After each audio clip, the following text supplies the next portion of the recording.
Today's video is brought to you by Twincadia, a reality show filmed in an arcade bar. Twincadia features a behind-the-scenes look of all the shenanigans and humor and silly stuff that can happen when operating an arcade bar. When you mix booze, beer, and arcade games with a staff full of geeks, you get serious entertainment. If you love retro gaming, beer, and a little bit of jackassery, subscribe to Twincadia on YouTube.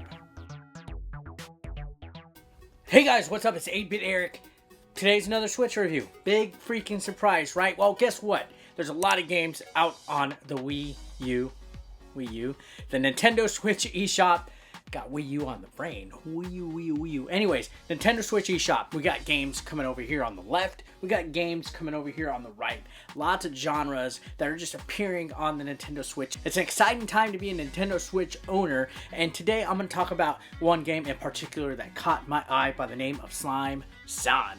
Or Slime San? Slime San? Wax on? Wax off? Slime San, just like a lot of other games in the eShop, is a retro style platform game that calls back to previous independent successes out there, most notably Super Meat Boy. This one actually at first impression reminded me a lot of Super Meat Boy, and I really enjoyed that game. So today we're going to take a look at Slime San and see if it holds up to the greatness that is Super Meat Boy.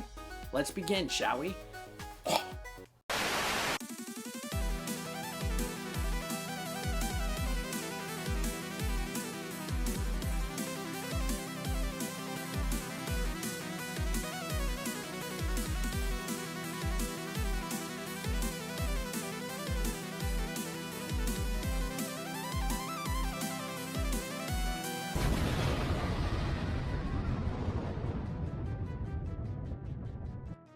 Alright, so Slime San, as I said, has a lot to compare with upon initial impression of Super Meat Boy. Yes, you play a little slimy, slime-like little slime, it's a lot of slime, as he makes his way through several levels inside of a giant worm. Yes, in Slime San, you have to escape a giant worm that eats you up right at the beginning of the game.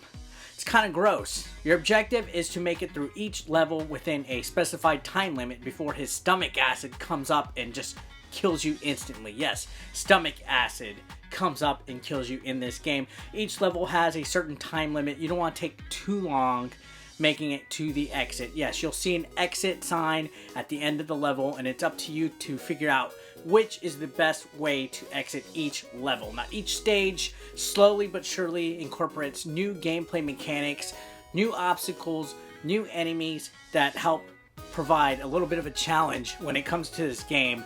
Like I said, it starts off nice and slow, but then sooner or later you're going to be pulling your dick hairs out, dying over and over. You will die a lot, just like in its counterparts, like Super Meat Boy, and you're gonna learn quickly that this game doesn't mess around. It has that good, challenging feel that feels satisfying when you complete a hard enough level. When you die, you start over instantly, so there is no waiting, not too much downtime. You die over and over, and that's the key to the game. Trial and error is your friend in this game. You try one thing, doesn't work. You try a different way, doesn't work. Eventually, you'll figure it out.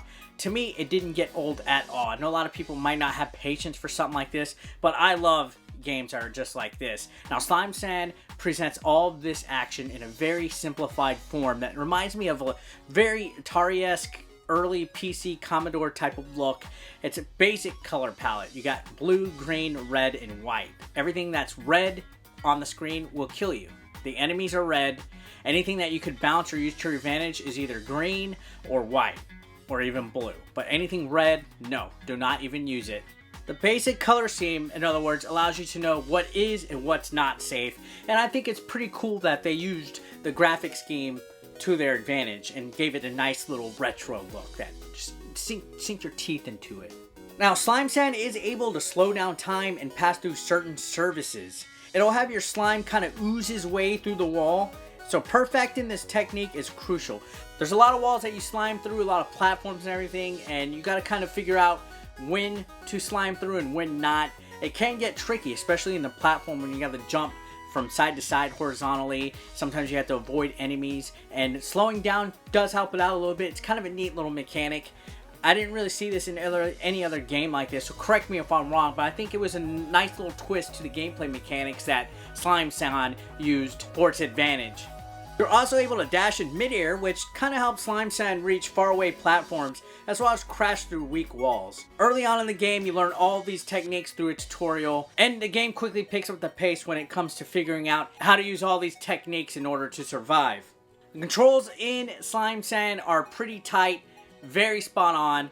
It's a joy to play. Pick it up and play. You will not have any problems. If you die, it's because you suck, pretty much. There's no excuse to say the controls are not great.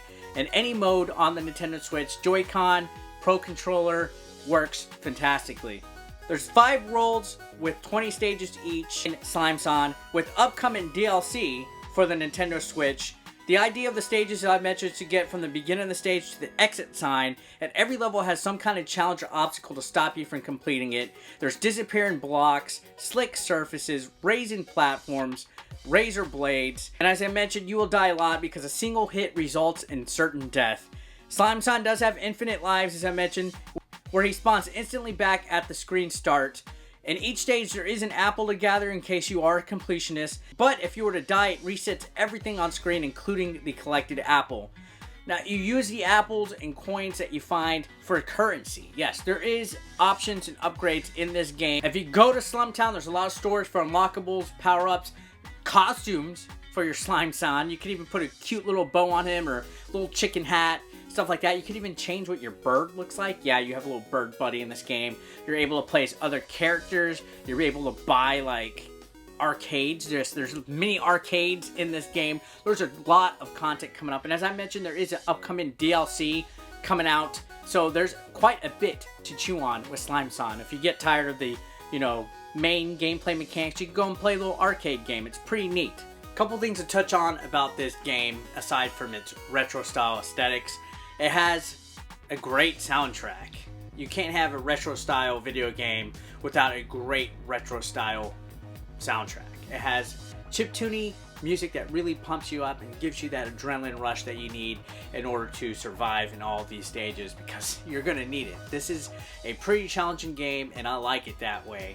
It really harkens back to that old arcade style where you just want to have one more go, one more, try to see if you could go ahead and make it past that level. And the pressure of having to beat levels within a certain amount of time because the stomach acid will come and get you causes that panic for you to have, and you'll find your fingers getting very sweaty against the controller.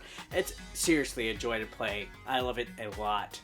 Another thing that's great about Slime-san is its sense of humor, especially if you go into the town where your house is at, which is another area of the game that you can access between playing the game or going to the slum town and getting your upgrades and stuff. You're able to go to your house and meet your family and talk to them, and a lot of them are actually pretty funny. A lot of the NPCs, they say interesting stuff, and some of the names of them are just hilarious to look at. There's like freaking chicken whose name is Macaulay Culkin. Macaulay Culkin. Like, that, just reading that made me laugh. Like, macaw. Like, so hilarious. Like, that was some very well done Easter egg content right there. And it just shows how much tender loving care was put into a simple indie game. Little things like this mean a lot to me in the long run when it comes to how much enjoyment I personally get in a game, which is why I think this was such a joy to play. This is definitely an underrated game, not just on the Nintendo Switch, but if you were to try it elsewhere, it's something that I definitely could highly recommend for you to go ahead and check out. As I mentioned, I am a big fan of this style of game. These, pretty simple, challenging, independent games where you have to figure out how to complete levels as fast as possible, and you just speed run it through it. This game, in my opinion, is just as solid as Super Meat Boy, if not even better. There's a lot of content, chock full. You're going to get a lot of bang for your buck. This was on other platforms, and yeah, sure, it might be cheaper there, but if you're looking for a nice, solid Nintendo Switch platform and retro Neo game to sink your teeth into, Slime-san is definitely worth the price, especially for the amount of content, upcoming content coming up, and the fact that you can play it anywhere on the go with the portable mode makes this, in my opinion, the definitive version of Slime-san. Don't take my word for it, but I go ahead and give Slime-san a solid 8 out of 10. just alone for the content and the replayability, very fun game on the go. Solidly made, doesn't feel cheap, runs perfectly, very fun to play undocked, and just as great to play on your big screen TV. And well guys, that's it for today's video. Thanks a lot for watching. As I mentioned, totally worth it. I'll see you next time. Peace out.